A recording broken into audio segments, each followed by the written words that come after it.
My girlfriend called me ugly in front of her friends and dumped me at a restaurant, leaving me to pay for the dinner. As she walked away, she loudly said, "A guy like you should be grateful I even dated you." I smiled and calmly waited. This morning, my phone blew up with 13 missed calls. You guys, I'm still processing what happened last weekend.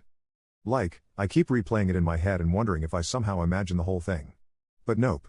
My maxed out credit card and the ice cream stains on my couch confirm it was very real. For context, I had been with Rachel for 2 years. 2 years. Not some casual fling or whatever. We had the whole routine down. Netflix marathons on Sundays, awkward holiday dinners with both families, even that weird couples yoga class she insisted on trying, which we both sucked at, TBH. Things weren't perfect between us, are they ever? But I thought we were solid. We had talked about maybe moving in together this summer. She had these little annoying habits, leaving her socks literally everywhere, texting during movies, and making these helpful comments about my appearance.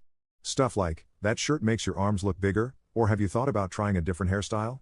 I always brushed it off as her being honest. Pass me with such a doormat. So last Friday, Rachel texted me about this dinner with some work friends. She's never really included me in her work life before, always saying it wasn't professional or whatever. So I was actually excited. I even went shopping for a new outfit, RIP my budget, and spent forever getting ready. I'm talking full YouTube grooming tutorial, the fancy hair products I only use for special occasions, the works. I get to the super expensive restaurant downtown, the kind with tiny portions and no prices on the menu. Red flag number 1. Rachel's already there with 2 girls she works with, Leona and Paula. The moment I walk up, there's this weird vibe. Rachel barely acknowledges me. Just this half stand from her chair and a quick "you're late." I was literally 2 minutes late because parking was impossible. I sit down and she looks at my outfit and goes, "Oh, you wore that?" Not quietly either. Her friends exchange this look, and I immediately feel my face getting hot. For the record, I was wearing a dark blue button-up that I thought looked nice, nothing crazy or inappropriate. I try to laugh it off, is there a dress code I missed? But she just shrugs and says they already ordered appetizers. Cool. The next hour is basically Rachel talking about work stuff I don't understand while her friends nod along. Whenever I try to join the conversation, Rachel either talks over me or explains why I'm wrong about whatever I just said. At one point, I mentioned something about a customer at my store, and Rachel interrupts with, "He doesn't really get how things work in the real business world," with this dismissive wave, like retail isn't a real job. I've been a manager for 3 years. I'm sitting there getting more uncomfortable, wondering if Rachel's always been this condescending and I just never noticed, or if she's showing off for her friends. Either way, not a great look. Then Leona asks how we met, and I start telling the story about how her coworker Victor is my best friend and introduced us. Rachel cuts me off mid-sentence and says, "Yeah. Victor felt bad for him. I was doing a favor, really." Then, laughs. You guys. My stomach literally dropped. That's not even close to how it happened. Victor had actually warned me about Rachel's ego before setting us up, but said she was a good girl underneath it all. Spoiler alert, she wasn't. I excuse myself to the bathroom, mostly so I don't cry in front of them. I'm in the stall texting Victor "UTF is happening?" When I get a notification that Rachel just tagged herself at this restaurant on Instagram with girls' night out, I'm not even there. Victor calls me immediately, but I send him to voicemail because I don't want the girls to hear me crying. I splash some water on my face, fix myself up, and give myself this sad little pep talk in the mirror about getting through dinner with dignity. When I get back to the table, they're all laughing about something, but stop abruptly when I sit down. Awesome. The waiter brings our main courses, and Rachel keeps making these jokes about my food choice. I ordered pasta, one of the less expensive options because I was already worried about the bill, and she keeps saying stuff like carb loading for a marathon, and that's a bold choice for someone with your body type. Each comment feels like a little paper cut, and they're adding up fast. At this point, I'm barely eating. Just pushing food around my plate and counting the minutes until I can leave. Then Paula asks Rachel about some presentation, and Rachel launches into this whole story about how her boss loved her ideas, and she's basically running the whole project now. Something clicks in my brain. The week before, Rachel had been stressing about this same presentation, saying her portion was only 5 minutes, and she was nervous. Now suddenly, she's the star? It's like she's living in some alternate universe where she's the main character. Then the bill comes. The waiter sets it on the table, and Rachel picks it up, looks at it for a second, then slides it over to me. I think she's just showing me the total. But then she says, and I will never forget this, "You know what? I don't think this is working." I stare at her, waiting for the punchline. There isn't one. I've been trying to make this work, but I'm just not attracted to you anymore. I think we should break up. In the middle of a restaurant. In front of her friends. After 2 years together, who does that? I'm completely blindsided. Are you serious right now? This is how you want to do this? She stands up, grabs her jacket, and says, I still get a knot in my stomach thinking about it. A guy like you should be grateful I even dated you this long. You're not exactly a prize. Then she and her friends just left. They all walked out together laughing, leaving me sitting there with a $347 bill for all their stupid Wagyu appetizers and fancy cocktails. The waiter came over with this look of pity that made everything 1,000 times worse. I paid the bill with my credit card, which I'm still paying off from Christmas, yay, and somehow made it to my car without completely falling apart. I called Victor from the parking lot sobbing so hard he couldn't understand me at first. He came straight to my apartment with a pint of Ben & Jerry's and a bottle of wine, the real MVP. Between ugly crying and stress eating cookie dough, I told him everything. He was livid. I had to talk him out of driving to Rachel's place and causing a scene. That's when he got weird. He kept asking questions about what Rachel had said about work, projects she mentioned, her role in the company. Finally, he was like, Sebastian, I don't know how to tell you this, but Rachel isn't who she says she is at work. Turns out, Rachel isn't some hotshot marketing girl about to get promoted. She's an assistant who makes coffee runs and schedules meetings. All those business trips? Complete fabrications. The big presentation? She was just doing the slides for the actual team. The fancy title on her LinkedIn? Total fiction. I felt like such an idiot. For 2 years, this girl had been lying about basically everything, and I never questioned it. What else had she been lying about? That night after Victor left, I went into full detective mode. I scrolled back through our text history, our photos, everything. So many inconsistencies I'd missed. Comments about money that didn't add up. Times she had to work late, but her location showed her across town. I couldn't sleep. I kept replaying that moment in the restaurant, how small she made me feel, how humiliated I was. At 3 a.m., I get a text from a number I don't recognize. Hey. It's Chloe from Rachel's office. Victor gave me your number. There's some stuff you should know. That's when things got really interesting. First update. First, thank you all so much for the supportive comments on my last post. I literally cried reading some of them in a good way. A lot of you asked for an update, so here's what happened next in this absolutely wild situation. So after finding out from Chloe, who works with Rachel, that my girlfriend of 2 years had basically been living in a fantasy world of her own creation, I spent the next few days in that gross post-breakup fog. You know the one, where you're alternating between crying into a pint of ice cream and angrily scrolling through old photos wondering if any of it was real. My apartment looked like a disaster zone. Dishes piled up, laundry everywhere, and approximately 7 empty DoorDash bags because cooking felt impossible. The worst part was that I kept having these moments where I'd think of something funny to text Rachel, then remember what happened, and it was like being dumped all over again. My brain was literally stuck in a loop of, did that actually happen? And how did I not see this coming? I'd also been avoiding social media because I just knew Rachel would post something annoying. But Wednesday morning, I finally caved and checked Instagram. Sure enough, there was Rachel with some gym selfie captioned, "Level up, know your worth, the audacity." I nearly threw my phone across the room. Victor came over that evening with takeout and found me wrapped in my comforter like a sad burrito. He's been amazing through this whole thing, making sure I eat actual food, listening to me rant about the same things over and over, and not once saying I told you so, even though he had his suspicions about Rachel from the beginning. While we were eating, Victor showed me his texts with Chloe. Apparently, they'd been talking a lot, and she had tea to spill. According to Chloe, Rachel had been telling everyone at work that she dumped me because I was clingy and always talking about marriage. What? I was not the one who made a Pinterest board called Future Home Ideas. Yes. Rachel actually had one of these, which she claimed was research for some work project. Then Chloe dropped the real bombshell. Rachel wasn't just lying about her job title. She was currently on probation for taking credit for other people's work and might actually get fired soon. All those late nights working, she was frantically trying to fix mistakes before anyone noticed. Those business trips, complete fiction. I was still processing all this when my phone rang.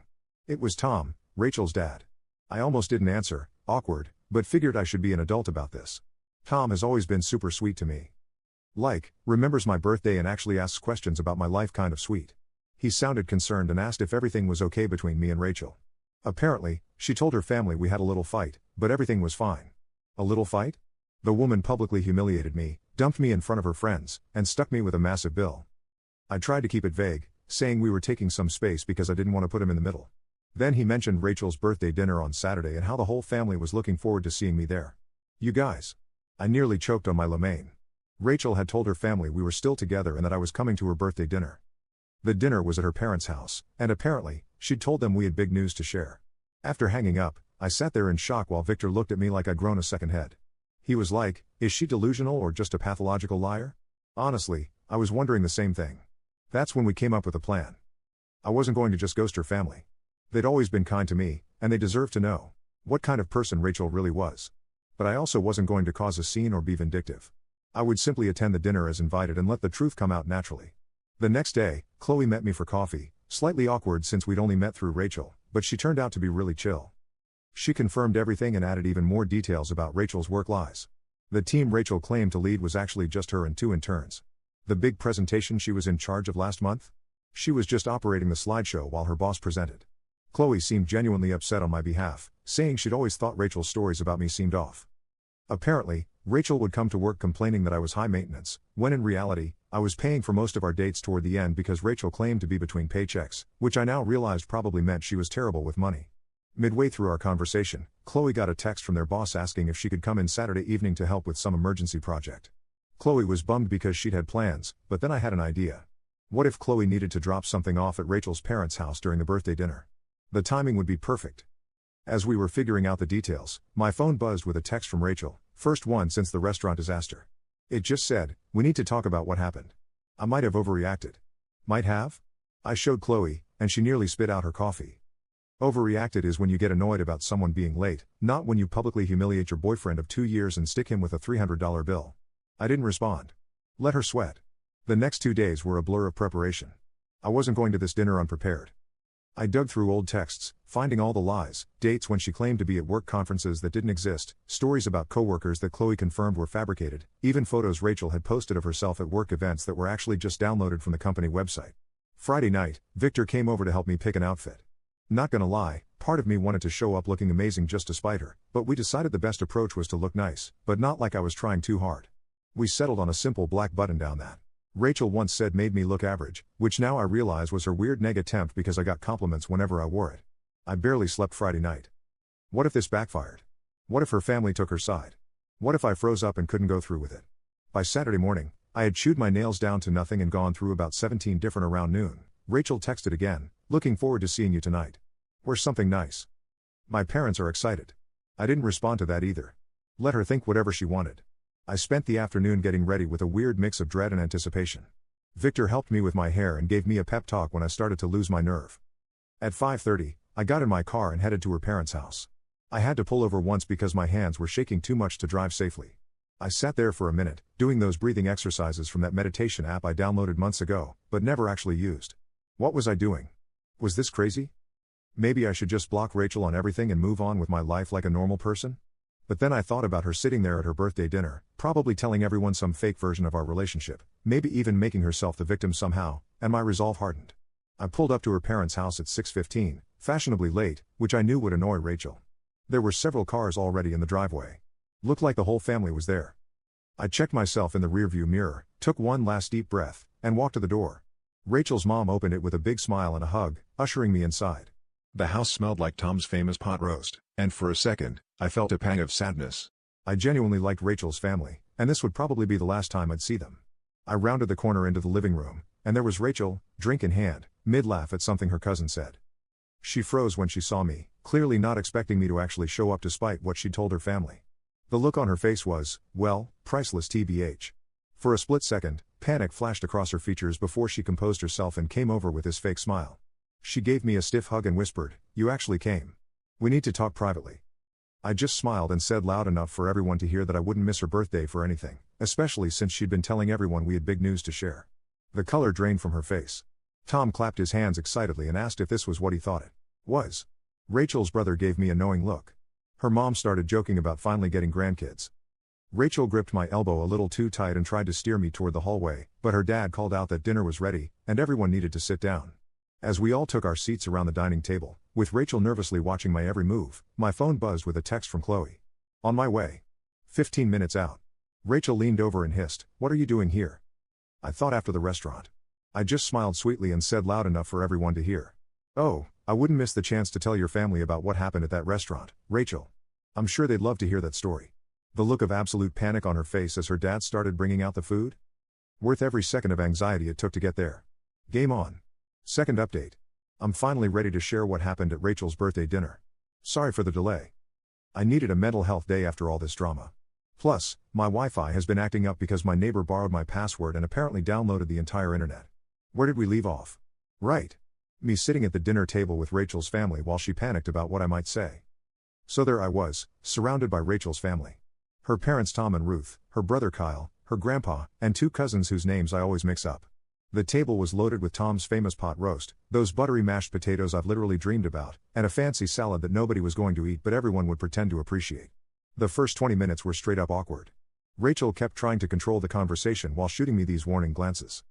I just smiled and passed the bread rolls, enjoying the way her left eye twitched every time I opened my mouth. Petty? Maybe? Satisfying? Absolutely. Tom kept the conversation flowing. Bless him. He asked about my family, my job, the usual small talk. When he mentioned how proud they all were of Rachel's big promotion, I nearly choked on my water. I glanced at Rachel, whose face had gone the exact shade of the beets on the table. Rachel jumped in, talking about how her team was crushing their targets and how her boss was practically grooming her for senior management.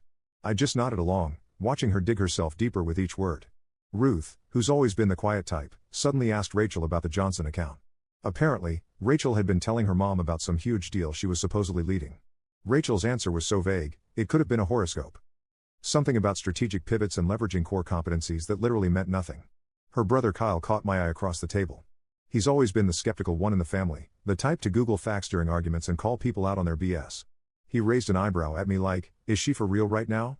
That's when Tom brought up the future. He asked us about our big news and whether it had anything to do with us taking the next step. Rachel nearly dropped her fork and mumbled something about it not being the right time to discuss it. Her grandpa, who has zero filter and is my absolute favorite person in her family, cuts in with, so are you two moving in together or what? Because Rachel said you were looking at apartments together. Again, news to me. The furthest we'd gotten in that conversation was me once saying, maybe we should think about combining our Netflix accounts to save money. Rachel tried steering the conversation back to herself, talking about how her boss had given her a company card for business expenses. I couldn't help myself. I asked what kind of expenses she was authorized to approve.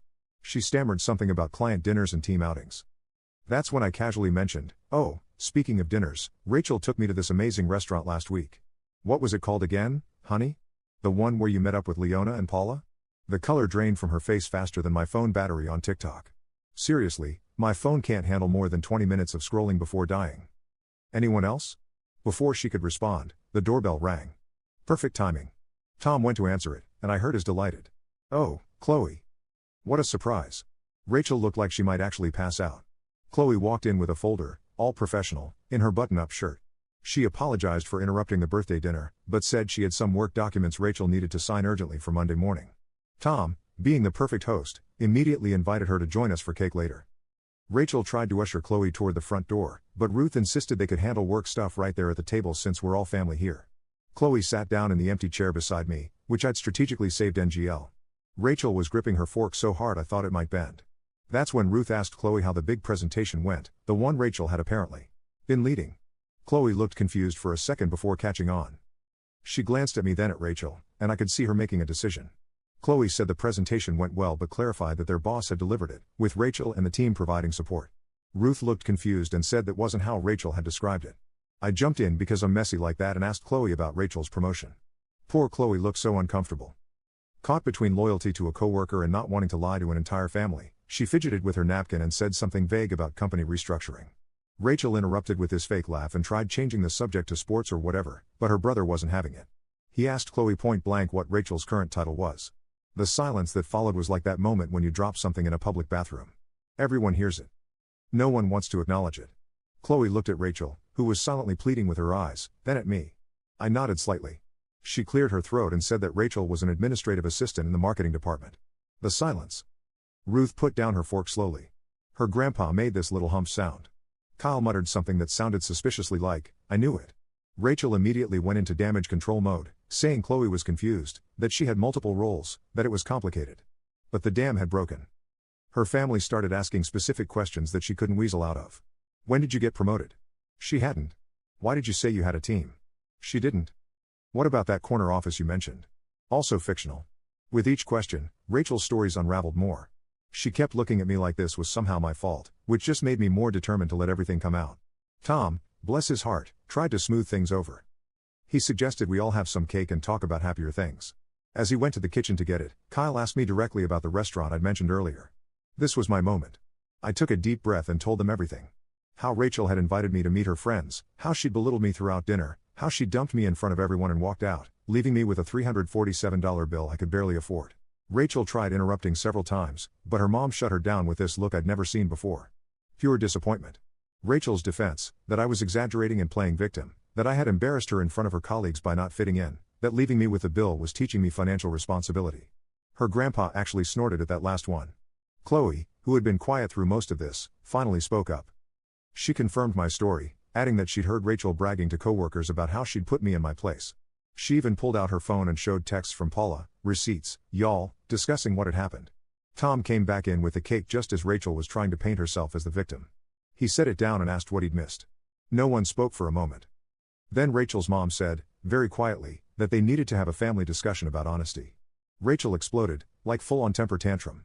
She accused me of turning her family against her, called Chloe a traitor, and said everyone was just jealous of her success. What success? She knocked over her water glass, pointed at me, and yelled that a guy like me should be grateful she even bothered with me. Her dad gasped. Her grandpa said something that I'm pretty sure was old people swearing. Her brother just shook his head like he wasn't even surprised. I stayed calm somehow and said that the only thing I was grateful for was finally seeing who she really was. Rachel stormed out, slamming the door so hard that one of Tom's decorative plates fell off the wall and cracked. The aftermath was weirdly peaceful. Tom apologized to me like 50 times. Ruth looked tired and sad. Kyle helped clean up the spilled water. Chloe apologized for her part in the awkwardness but said she couldn't stand by while Rachel lied to everyone. Then the strangest thing happened. Instead of asking me to leave, they insisted I stay for cake. We all sat there. Rachel's ex-boyfriend, her coworker, and her family, eating birthday cake without the birthday girl. In any other situation, it would have been the most awkward thing ever. But somehow, it wasn't. After cake, I helped Tom clean up in the kitchen. He kept apologizing and saying he had no idea Rachel had been lying about so much. He seemed genuinely heartbroken, not just about what she'd done to me, but about who his daughter had become. I felt bad for him tbh. No parent wants to realize their kid is, well, kind of terrible. He asked me quietly if there had been signs before. And I admitted that looking back, there were red flags I'd ignored because I wanted to believe the best about her. When I was getting ready to leave, Rachel's mom pulled me aside. She thanked me for my honesty and apologized for what her daughter had done. She seemed so defeated, like she was trying to figure out where they'd gone wrong in raising her. I assured her it wasn't their fault. Rachel had made her own choices. Chloe offered to walk me to my car, probably sensing I needed a moment to process everything. As we walked down the driveway, she mentioned that Rachel had been having problems at work for months, taking credit for other people's ideas, lying about her contributions, even faking emails from clients. She was actually on her final warning before potential termination. Suddenly, Rachel's desperate need to appear successful made a twisted kind of sense. Her whole identity was built on this fake image of success and status. When I thought about it that way, I almost felt sorry for her, almost. I thanked Chloe for backing me up and drove home in a weird state of emotional exhaustion mixed with relief, like when you finally take off uncomfortable shoes at the end of the day. Sorry for the weird analogy, but y'all know what I mean. When I got home, I had 3 missed calls from Victor wanting updates. I was about to call him back when my phone buzzed with a text from Rachel. You've ruined everything. This isn't over. I didn't respond, just blocked her number, and made myself some tea.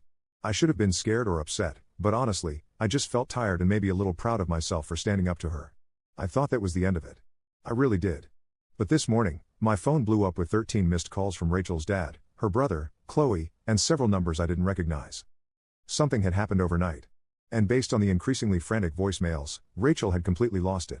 Last update, I'm finally ready to explain about those 13 missed calls. Thanks for being patient while I processed everything that happened. Also sorry for the delay.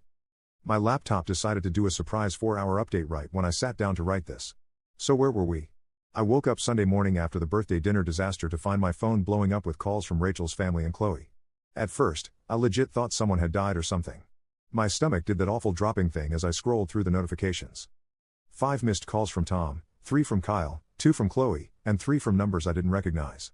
I called Tom back first because he seemed the most worried based on his voicemails, which were just variations of Sebastian. Please call me as soon as you can. He picked up on the first ring sounding exhausted. Apparently, after Rachel stormed out of the birthday dinner, she'd gone on a complete bender. She'd shown up at her ex-boyfriend's apartment at, 2 a.m. drunk and ranting about how I'd ruined her life. The ex, who I didn't even know existed tbh, was understandably freaked out and called Kyle, who had to go pick her up. But that wasn't all. Rachel had also spent the night sending unhinged messages to practically everyone we knew. She'd texted Chloe threatening to ruin her at work. Lol, good luck with that when you're about to get fired. She'd posted this long rambling status on Facebook about how she was surrounded by snakes, and people would regret betraying her. Most concerning was that she'd posted my address in a private message to her friend Paula, saying she was going to make me pay for humiliating her. Paula, who apparently has some moral compass, immediately called Tom and forwarded the message, which is why he was trying so desperately to reach me. I was sitting on my couch in my ratty old pajamas, hair still in yesterday's messy bun, trying to process all this information while Tom apologized approximately 50 times for his daughter's behavior. I should have been scared, I guess. But honestly, I just felt tired. Like, when your phone is stuck at 1% battery for hours, just waiting for it to finally die so you can charge it and move on. Tom insisted on coming over just to make sure I was okay, which was super sweet, but also made me panic clean my apartment. Nothing motivates tidying up like knowing someone's dad is about to see your living space. Am I right? I was literally throwing dirty laundry into my closet and scrubbing dried toothpaste off the bathroom sink when my doorbell rang. It wasn't just Tom. Kyle was with him too. They brought coffee and those little pastries from the bakery near their house, which, not gonna lie, might be what I miss most about being with Rachel. We sat at my tiny kitchen table with the wobbly leg that I've been meaning to fix for months, and they filled me in on the Rachel situation. According to Kyle, this wasn't the first time Rachel had lied about her life. In college, she'd apparently told everyone she was on the softball team when she'd actually been cut during tryouts. She'd once claimed to be talking to a popular guy who had no idea who she was. There was a whole pattern of her creating this fictional version of herself that was more successful, more popular, more everything. As they were talking, my phone kept buzzing with texts from friends who'd seen Rachel's social media meltdown. Victor was freaking out, wanting to come over with his girlfriend who does kickboxing just in case. He watches too many crime shows, I swear. My group chat was blowing up with confused messages about the dramatic subtweets Rachel was posting. That's when my doorbell rang again. I literally froze, wondering if it was Rachel. Kyle peeked through the blinds and let out a long breath. It was Chloe. Apparently, Rachel had been blowing up her phone all morning too, and Chloe wanted to warn me in person since Rachel had mentioned paying me a visit. So there we all were, me, Rachel's dad, her brother, and her coworker, sitting in my living room on a Sunday morning, trying to figure out what to do about this woman-child throwing a tantrum because she got caught in her lies. If it wasn't so stressful, it would have been hilarious. Like, imagine explaining this situation to someone who wasn't there. Chloe mentioned that their boss had already gotten wind of Rachel's social media tirade. Someone had screenshotted and forwarded it. So Monday at work was going to be interesting. Kyle was worried Rachel might do something stupid if she lost her job on top of everything else. That's when my doorbell rang again. This time, it was the building manager, looking super awkward. Apparently, Rachel had been downstairs making a scene in the lobby, demanding to be led up to my apartment. The manager had refused, bless him, and threatened to call the police, at which point Rachel had stormed off, but not before yelling that I was a lying bastard loud enough for the entire first floor to hear. Tom looked devastated.